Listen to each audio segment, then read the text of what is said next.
Hi babes, in today's video we're going to be looking at everything setting powder, so let's just jump right into it. If you're just coming across my channel for the first time, hi guys, I am HD Signatures. I am a professional makeup artist, a content creator in Lagos, Nigeria. So recently I came across a post, and the post is about baking and all that.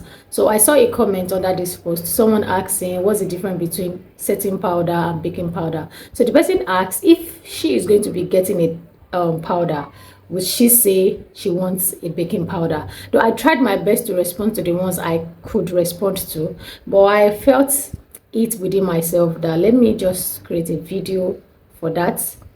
You know, you never can tell who might need it. So guys, in today's video I am going to be explaining everything that has to do with the setting powder, from how to use it, to tools, the types, you know, the texture for this, you know, the skin type that needs this setting powder. So guys, first off, let me quickly clarify the difference between setting powder and baking powder. So there's nothing like a baking powder, but when you are looking at cooking in the kitchen, you want to cook, you want to bake, then baking powder comes in. But if you're looking at baking in terms of makeup, the process at which you do your makeup is what is called baking. Baking is the process where you apply a loose amount of setting powder on top of your concealer or foundation on the areas where you usually, you know, secrete oil, and this process is to keep those areas mattified and to lock in those products, that's the foundation or the concealer, to stay in place for a very long time. And the powder that is used for this process is called setting powder. So guys, we are going to be looking at three different types of loose powder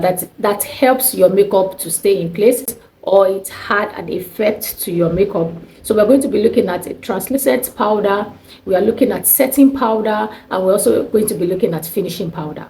So guys, translucent powder, as the name implies, this type of powder is sheer. It is colorless, and this is meant to keep your makeup to stay in place. It's meant to be applied on top of your makeup. It doesn't alter your makeup, and it comes in a colorless color. Like, so most of this powder comes in white, but when you apply them, it doesn't leave that white color on your skin. It blends into your skin really well. But the good thing about this type of powder is it works on all skin tones. So that is why it is called a translucent setting powder. And this type of powder comes in compact or loose, so depending on what works for you, and your preference also will determine which you'll be going for. So for setting powder is used to set in your concealer, your foundation, to lock them in without moving for a very long period of time. So this type of setting powder, you use them when you are going to be attending maybe a function, you're going to be staying out for a very long time, and you don't want to be worried about your makeup moving around. So because most setting powders are meant to keep your makeup to stay in place for a long time, contain talc, and talc is a mineral substance that absorb the oil on your skin surface. So if you have a dry skin, you might want to look for a setting powder that has hydrating finishing. I know some of you guys don't know some setting powder has a moisturizing hydrating finishing. This type of setting powder are finely milled. It will not give you that, you know, that stark results finishing on your skin if you have a dry skin. So that is why you also want to consider what your skin type is before you go ahead and get yourself a setting powder. And this also comes in loose form, and it also comes in compact or pressed form. So for finishing powder, this type of powder provide a smooth finishing. It gives your skin that really nice smooth blur surface. So if you're somebody that you battle with a large pores, this is the type of powder that helps shrink it, and it gives you that nice blurred surface. And this type is meant to come on top of your makeup once you are done with the rest of your makeup. So this is not meant to be in between application. This is going to be most likely the last step when you are done with your makeup, because it adds effect. Take a finishing powder as a filter that you add onto your makeup, maybe when you are done or when you are editing. You know, when you need to blur out your skin because of the texture, you need to make it look more appealing and more smoother. That is what that is what a finishing powder stands for. It's more like, see it as a physical filter that you can feel.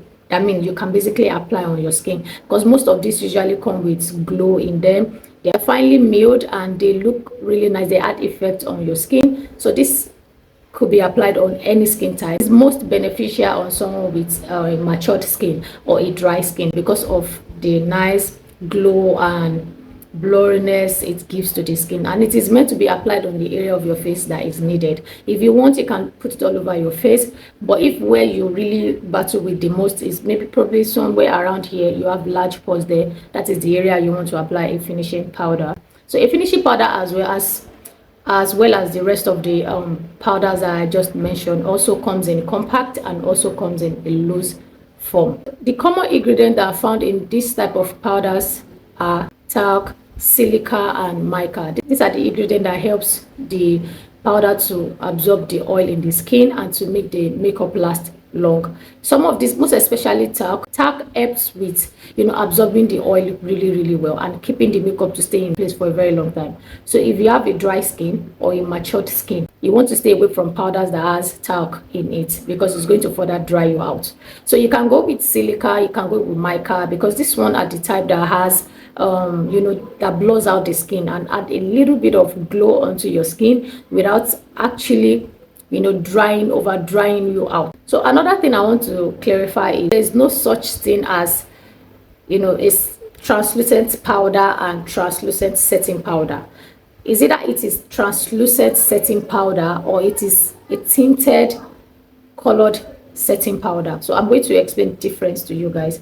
So a translucent setting powder, like I said earlier, is the type of powder that comes colorless, that can basically be applied on all skin tones, everyone, because it comes white, so it can basically work on any skin tone.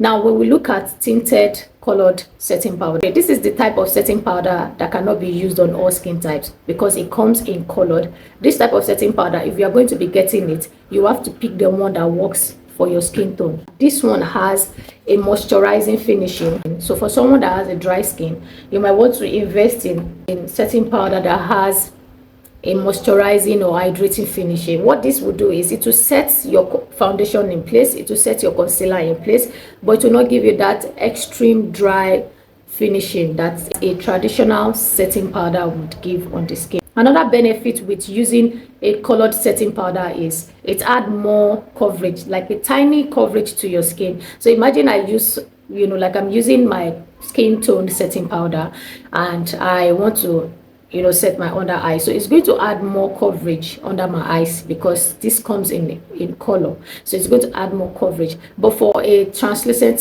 setting powder, it's not going to add coverage, it's going to disappear into my skin, it's not going to alter my skin color or my foundation color. So you have to choose it according to your skin tone. For translucent setting powder, it comes colorless and it doesn't alter the skin, so you don't have to choose it according to your skin tone. So guys, we have come to the end of today's video. I hope you guys enjoy it and I hope you learn from this video. Thank you so much for watching. Please don't forget to subscribe, don't forget to leave me a comment, and if you find this video very helpful, don't forget to share it.